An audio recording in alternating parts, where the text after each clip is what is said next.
السلام عليكم ورحمة الله وبركاته. عاملين ايه؟ ان شاء الله تكونوا بخير وفي الحال ربي ان شاء الله. بدي النهارده هوريكم ازاي نعمل مع بعض الشوكولاتة القابلة للدهن او ما يعرف باسم النوتيلا.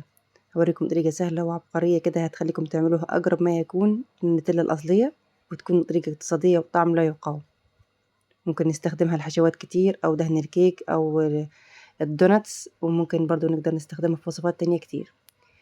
الطريقة بتاعتها سهلة جدا، وبصوا كده نعومتها ازاي وبتتفرد معانا ازاي وبتطلع معاكي ناجحة كده من اول مرة ان شاء الله، لان مقاديرها مظبوطة جدا جدا. متنسوش تحطوا لايك للوصفة وتشتركوا في القناة عشان اهلتنا تكبر بيكم اكتر واكتر ان شاء الله. نصلي على رسول الله صلى الله وسلم على سيدنا محمد ونقول بسم الله الرحمن الرحيم. عندي هنا نص كوب كاكاو خام، نص كوب كريم شانتيه، نص كوب لبن بودر.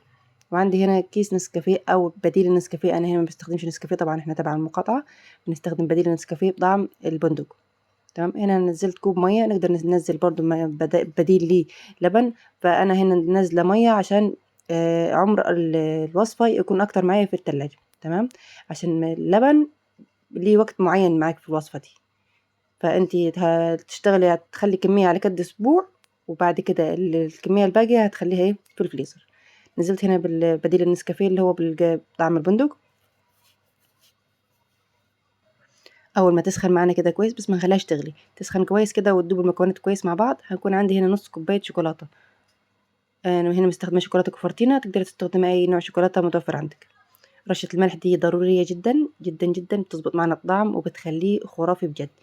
يعني ما تستهونيش في رشه الملح دي، لان هي بجد بتظبط الوصفه بطريقه رهيبه. هنقلب كده المكونات مع بعض بحيث ان الشوكولاته معانا تدوب كويس. زي ما شايفين كده وصلت معانا للقوام ده.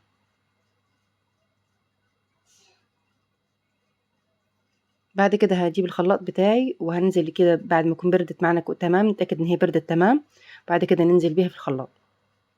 هنزل عليهم بكوبايه الا ربع سكر. طبعا ترجع عليكي كميه السكر اللي انت حابه تستخدميها، حبه اقل حبه اكتر ترجع لك. انا هنا استخدمت سكر من غير، يعني مش مطحون مش بودر، سكر عادي وهيدوب معانا تمام.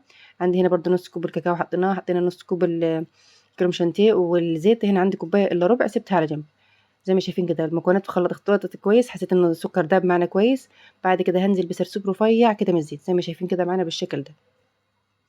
اوعي تغلط الغلطه ان انت تحط زيت مره واحده، لا، لان دي ليها على حسب برضو، كل ما تحط زيت كل ما هي القوام بتاعها هيطلع معاكي مظبوط. فانت ما تحطيش من الاول زيت، ممكن تدخل معاكي، ممكن تبقى مش مظبوطه. فهي على حسب برضو نوع الكاكاو، نوع اللبن، نوع اي شوكولاته او اي المكونات اللي مستخدماها، هتفرق معاكي خالص في ان انت كميه الزيت اللي هتستقبلها ازاي. بعد كده تبقى القوام بتاعها تخين ولا خفيف. تمام. احنا كده جربناها زي ما شفنا لقيناها خفيفة كده، فرجعنا نضرب تاني وهننزل كده برضو بالزيت تاني. هنا اخدت مني قد ايه زيت؟ هنا تقريبا كوباية، الكوباية الا ربع، يعني اكتر من كوباية كده. بلاش زيت التومين يا جماعة، اي زيت، زيت ذرة، اي زيت كده ملهوش طعم كده طاغي، عشان يبقى طعمها الشوكولاتة مظبوط معانا. ادي اخر حتة زيت حطيناها مع بعض.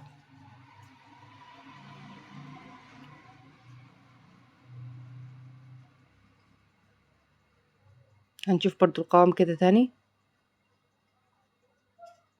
لا كده خفيف شوية، برضو هنضيف شوية زيت تاني زي ما شايفين كده معانا. هنحط هنا نقطتين فانيليا.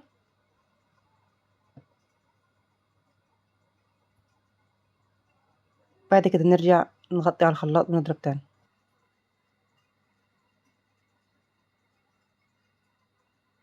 زي ما شايفين كده كده خلصت كمية الشوكولاتة اللي معانا ضرب كده في الخلاط.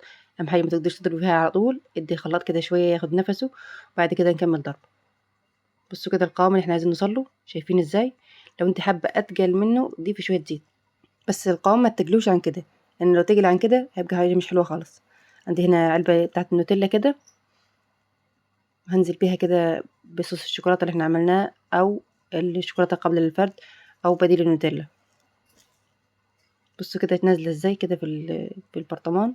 ما شاء الله عليها، القوام بتاعها ناعم جدا مظبوط جدا، خرافية بجد. طعمها بصراحة تسلم لصاحبة الفكرة، وتسلم الناس اللي اخترع الفكرة دي والمكونات دي، ما شاء الله عليها. عملت معايا كمية حلوة بالنسبة للمقارنة للأسعار دلوقتي بتاعة الشوكولاتة. أنا شُفت، أنا كنت في السوبر ماركت شُفت علبة الشوكولاتة النوتيلا اللي هي النوتيلا، طبعًا إحنا عارفين إن هي مقاطعة، ب100 وحاجة، 190 داخلة على ال200. طب ليه؟ ما وفي برضه بدايل ليها مصري، أنا هنوريكم كده في نوع مصري كنت جايباه كده للأولاد، يعني حتة شوكولاتة قد كده، قد كده بالضبط، يعني مش كتير. وبكام؟ وهتشوفي العلبة، أنتم هتشوفوا العلبة معايا ب30 جنيه، 30 جنيه وحتة قد كده، وربع العلبة، ربع العلبة بس اللي فيها.